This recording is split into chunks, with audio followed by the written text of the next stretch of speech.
the month, obviously a lot of suicide prevention coordinators as well as CSAD folks are getting involved in and trying to help out and bring the awareness. But not only just the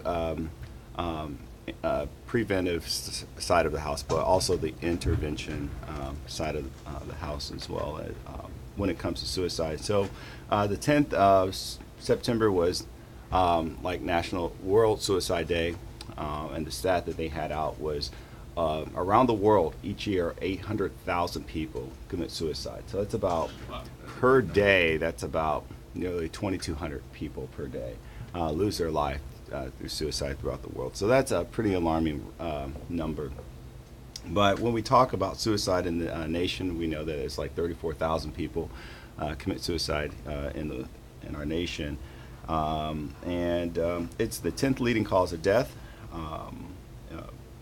and probably the third leading cause of death for adolescents.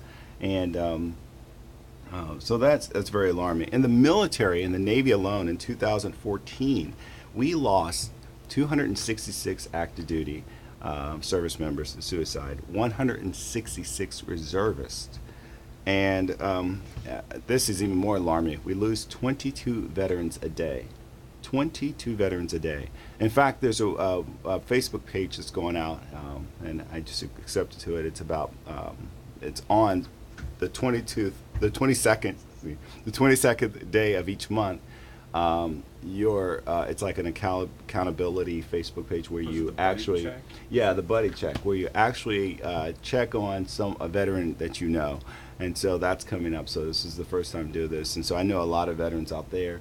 I have a couple on my mind just to check up on, and who got out of the Marine Corps or deployed in Afghanistan or just overseas or on a ship. And it's always good to check up on them. You never know what they're going through. So I can imagine being a veteran, just like the transition. Oh yeah. Especially some of the experiences that you can have in the military, and just there's people that they just hear noises and it just messes with them. So. Yes. You look at those who maybe have PTSD, or as Lieutenant Perrien mentioned about just the whole transition, that can be challenging for a lot of veterans out there, in the sense that no one understands where I've been, can create that sense of isolation that they would have. So that builds up onto the top of, feeling like they're a burden to their family members because, hey, someone has to take care of me, has to take me to VA or something. Or, I'm having some mental issues going on that, that seems to be dragging my family down. And so I think it somewhat goes into that spiral, had that spiraling effect where, they feel like life is better without them. But we're here to say no. That's not the case. The loss of one life is one too many. I know we probably can't get it down to 1 or 0, but our efforts in Suicide Prevention Month is to bring that awareness and hopefully mitigate these numbers and bring it down to a solid 0. That's my hope, my dream. Now, one thing too is that a lot of times it's not going to be just right there out in front, be obvious. There's usually just a couple of telltale signs that you can usually see just here and there. What would be some of those? Yeah, I use the analogy, I'm glad you brought that. I use the analogy of this. Let's say we're all Facebook friends, and those of you who are listening out there, let's say we're all Facebook friends. And I sent you an invitation to a party, and all I said on this invitation that I sent via Facebook, now we know that you have to add, other things to it. Let's say I just put on this invitation, I said, party at my crib. Now, for those who are old out there, crib means house. So I'm going to break it down for you. So let's say I just say that, and that's all I said. But you will probably want to know some more stuff about this party. You want to know the time, location, who's coming. You probably want to know, is it a theme party? Is it? Do I need to bring anything? Do I need to bring anything? Who's going to be there? What's the location? What's the time? You want to know all that. All of that will probably, if I give you all that information on that invite, that will probably make you want to come. And so the same way as when we're talking about suicide, A lot of people who commit suicide, they give a lot of invitations, and some of them could be like just threats, increase alcohol and drug usage, aggressive behaviors, withdrawing. You find someone who's very gregarious, outgoing, and all of a sudden they start closing themselves off and doing some solo, cutting themselves from their friends, their family, community, whatnot. You'll find some dramatic mood changes. Usually it's a combination of things. It's not one thing. I always shut the back door here because, you catch me on a Monday morning work. I'm not, I'm just like, manic Monday, whatever.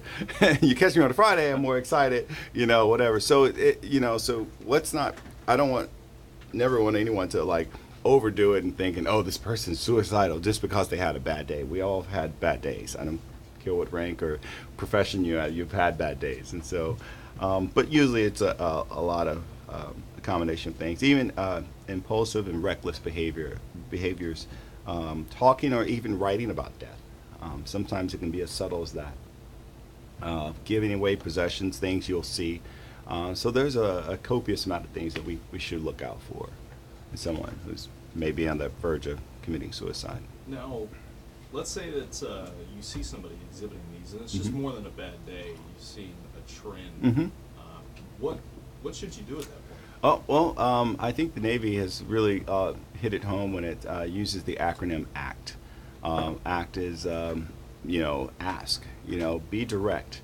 And I think a way to put it is say to a person, hey, I notice you're giving away things. I notice that you are, you just had a relationship breakup. You are, financial debt, and wow, you got an NJP pending.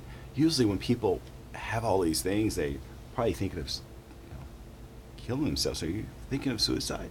So ask directly, to that person and say, hey, I saw all these signs that you're inviting me to ask this question. So those signs are the invites that they give to you to ask the questions. And care. The C in ACT obviously means care. Show that you care. Listen to them. Ignore your cell phones. Ignore, texting people. I know we get that instant messenger and Instagram and all these things like this that we can, we get so caught up in and just like, oh, let me see, because they could be telling you something very important, and we get distracted at times, and it can happen to the best of us. But just show that you care. Listen to them. Is it okay to, if somebody texts you something that would be questionable, is it okay to respond via text, or should you try to? Are you saying if the person that you're dealing with, let's say, are questionable, like as far as suicide? Right. Really?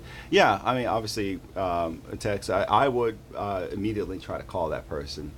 Sometimes things can get lost in translation via text, and so it's always important to say, "Hey, I'm gonna call you," and call that person, and then listen to what they're going through. What's their main stressor? I always try to say, like, what is that pivotal moment that got you to this point of wanting to commit suicide? Like, because no one wakes up and says, "Oh, it's a great day in Naples. I think I'm gonna kill myself." No one does that. I mean, normally it's usually something that's built up to the point where they can't take it anymore. So, listening, part of caring is saying, "Hey, tell me what got you to this point," and then lastly, treat them. We have resources, after hours number, calling the CDO, calling the chain of command, or getting a hold of a chaplain. We have a chaplain always on call 24/7, even after working hours, and the CDO has that number. Call that and talk, and obviously, if it's really serious, take them to medical. Try to get them to medical. But whatever you do, don't leave them alone. And if you're on the phone and having a conversation, let's say you're out in town in Licola and they're in Pozzuoli, keep them on the line until you can try to reach them. Never leave them alone. A couple of resources. One I'm obviously going to talk about is the chaplains that we have available. That's I would say a good place to start. I think the next level or echelon of care, I would say, to medical, depending on how severe that person, how how severe that thought is, or the attempt may be, or whatever the case may be. So, and then we go from there. But you also have Fleet Family Support Center. However, it's good to note that if you tell a counselor or a doctor that you're going to hurt yourself or hurt someone else, they're mandated reporters, and I think they let that that's known. When you talk to a chaplain, it's 100% confidentiality. So a lot of people, especially I feel with like top secret security clearances, usually come to us first because they know that that maybe they can get just help just coming to a chaplain. But then obviously if we feel that it's if they are really have their life at risk, then we try to definitely encourage them to go seek medical help.